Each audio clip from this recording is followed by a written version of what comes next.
The morning birds woke me up, and the littlest amount of sunlight shone through the canvases. Okay. This badass. I groaned a little as the feeling of my back ached, and I sat up from my position on the ground. It was a new day, and that meant everything and anything could happen, and possibly crazy things. I hope nothing happened because I was tired and overworked.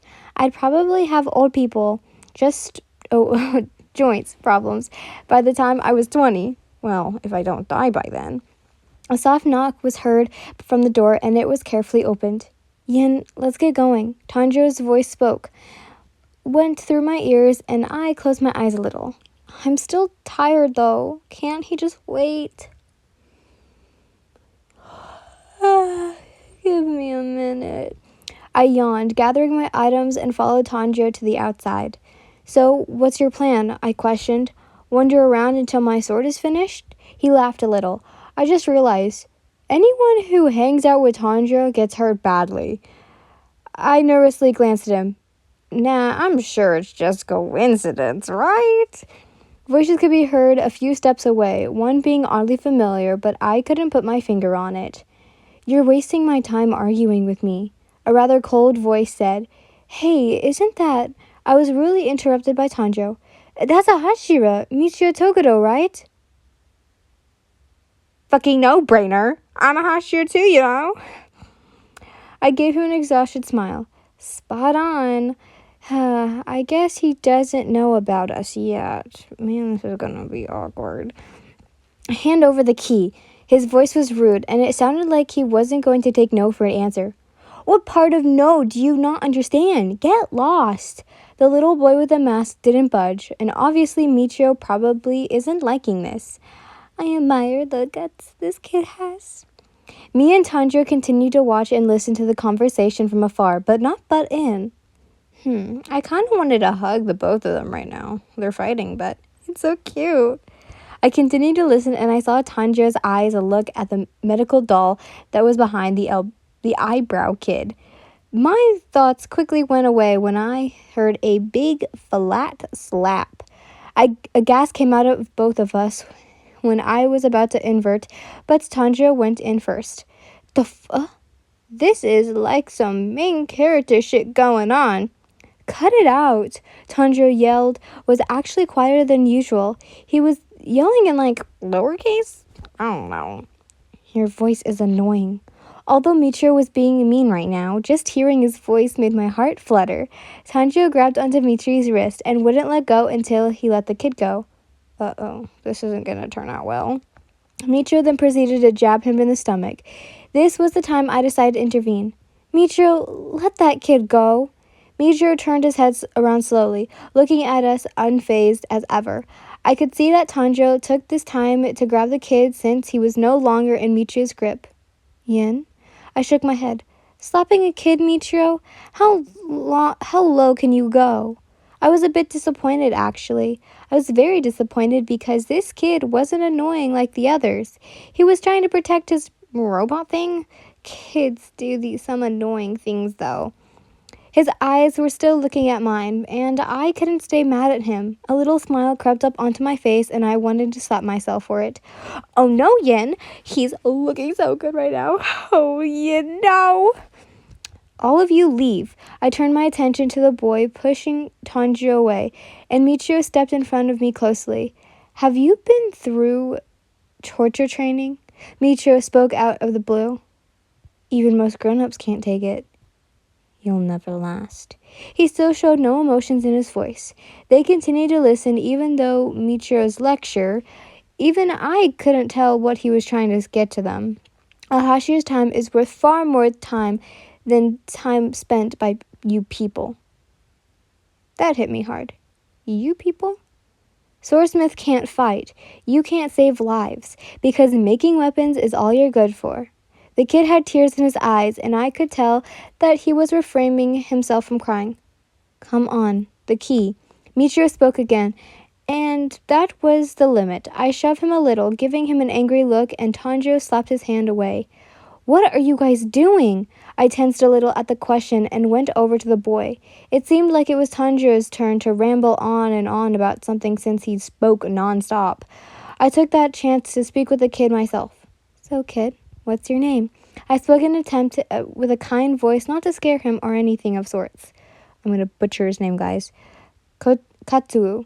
And I'm not giving you the key. His voice cracked a little, and I softly smiled. Believe me, I don't want it. I patted his head and made my way towards the two boys fighting. I wanted to say something again, but was interrupted again by Muichiro jabbing Tanjiro in the neck. Muichiro, that was unnecessary. I spoke out. He was in the way. He spoke while continuing to walk over to the boy.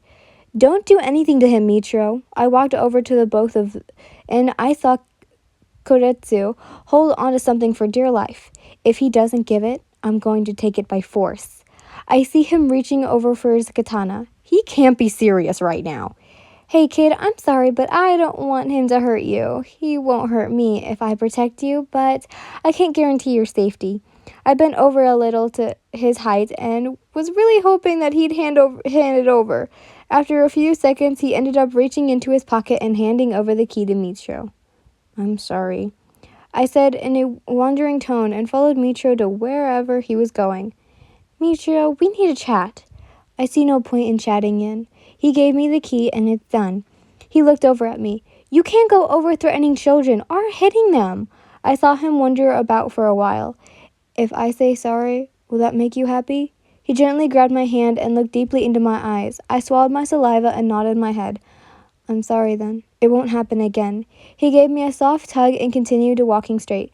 This boy is giving me mad butterflies right now. I hate him. He came to a stop and he put the key into the back of the doll. Ian, go over there. He pointed somewhere near a tree and I went over there. I was glad he was being somewhat careful with a doll. And once he saw I was out of the clearing, he turned the key, and the machine started making noises, and the six of its arms started swinging at him. Of course, this was no challenge for Muichiro. He was swiftly dodging the aim attacks towards him. All I could do was watch him in awe while he was avoiding all of the attacks. Reaching his opponent, my smile lingered a little bit until I heard shuffling behind me. Koto, Tanjiro, you're here to watch the show? A bit of my sarcasm showed as I instantly regretted speaking. Ah, you're here too, Yin? I nodded my head in response. I kinda wanted to try fighting it, I mumbled. Sometimes I forget you're a Hashira. I laughed at the little comment he made and sighed. My brother has always been the more known one, even if he's a little lonely. My eyes widened at the sudden realization. I was kind of being mean to him in front of a child. You heard nothing. I pretended to zip my lips and smile a bit. Tanjiro started to ask more and more questions about the doll, and I chose to ignore it. Ah, Muichiro. My eyes lingered on the figure fighting. An annoying voice caught my attention. After all, he's a descendant of the wielder of the sun-breathing technique. That boy is a prodigy. The familiar voice was shot into my brain, and I turned around in annoyance. Hey, Ginkgo. I rolled my eyes a bit at his crow. An annoying one, she was. That isn't sun-breathing he's using, right? Tanjiro commented, and I was already prepared of what he was going to happen next. You shut your mouth, or I'll gouge out your eyes. Ginkgo then proceeded to bite Tanjiro's cheek, making him yell a bit. He continued to ramble on about this dream he had, but I really had no care. Tokita-sama, I'm not surprised you're here. It seems like you're everywhere he goes now. No time for me. I shook my head a little and put my hand on my head. Yeah, whatever. He has time for his girlfriend, but no time for me? His crow? I looked at Ginkgo and wanted her to know how stupid she was sounding right. Really comparing me to her? A bird? Wait, you and Tokita-san are together? His hands clasped together, and I gave him a smile. You and that seaweed head? But you're so much nicer. How do you deal with him? Kotetsu tilts his head, and I just shrugged a little. He's cute, and once you get to know him, he seems to get fond of you. Like that'll ever happen to me. The boy crossed his arms and looked away. A clicking noise could be heard, and the armor of the doll came falling down. I looked over to Kotetsu to see if he had any reaction. He ran away without saying a word. I let Tanjiro run after him, and I continued to see what Muichiro was up to. Continuously admiring him, I noticed that his sword was getting really chipped. It's a matter of time before, and just like that, the pieces of his katana flew straight at me. Before it could hit me, I unsheathed my brand new katana, deflecting the blade. I'm getting him back for that. No warnings, nothing. Damn, this new one is so lightweight and shiny. I took more looks at the katana and put it back into its scramble. Okay. The machine stopped, and that was its end of its session. With no hesitation, Michiro snapped off its arm, stealing the katana. No way! I just witnessed that. Michio, come on, that's enough. You have a sword. You're trained, now let's go. Both my hands were on my hips, and my face expression weren't rude. It was more like, don't fuck with me right now. Sorry, Yin. His words actually felt genuine, and I wanted to melt inside, but I kept my composure and led the way. He silently grabbed my hand, and with no warning, we walked together. Then Tanjiro comes out of nowhere with Kotetsu. What? You're done? Tanjiro questioned both of them in shock. I'm done. That was a good training session. Who are you again? His memory is so bad sometimes. I wonder how he gets through life. Now I think about it, I don't know much about his past. During my thinking, Kotetsu runs off again, leaving Tanjiro to run after him once more. I was in disbelief. How many times was this shit gonna happen? Michio, come on. You're staying in my room until your katana is forged, I told him while dragging him towards the bath. You're filthy though. Go wash up. He didn't say anything in response and let me take him wherever. I wasn't opposed to the idea of sleeping in the same room as him. It wasn't anything weird though, right? Michiru got all cleaned up and came out in a casual yukata. A smile spread across my face, and I motioned him to sit by me. Wasn't Kotsatsu-kun so cute? Michiru gave me a confused gaze upon me. Who? He looked at me in total confusion. Nothing. I laid on the futon and tried to have my mind occupied by something else other than him. Michiru then proceeded to play with my hair. I wasn't going to stop him, though. In fact, I kind of liked it. Yin, you're the cute one in my eyes. I covered my face since I was embarrassed and kicked my legs a little. Moo, you're killing me. You're close to that redhead boy. Oh, so he remembers? Tanjiro? I don't know. He's an acquaintance of mine. Anyway, how do you remember him but not the cute kid? I'll remember anything that involves you in it. My stomach was filled with butterflies, and I was about to fangirl so badly, but I needed to not embarrass myself in front of him. How come you're so talkative with me, but with the others, it's like 3 sentences per person? It would seem like I was over-exaggerating the last part, but I was being completely serious. I heard no response from him, but instead he rolled a little closer to me and hugged me gently, resting his head on mine. Because you're the one I like the most, he whispered and continued to hold me.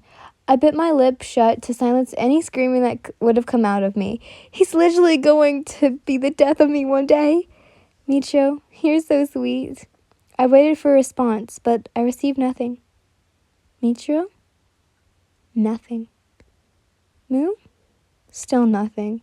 I glanced over to see what was up. And he was sleeping. He was actually a very cute sleeper. I fondly smiled and shut my eyes as well. Oh, how I wish we could just stay like this forever.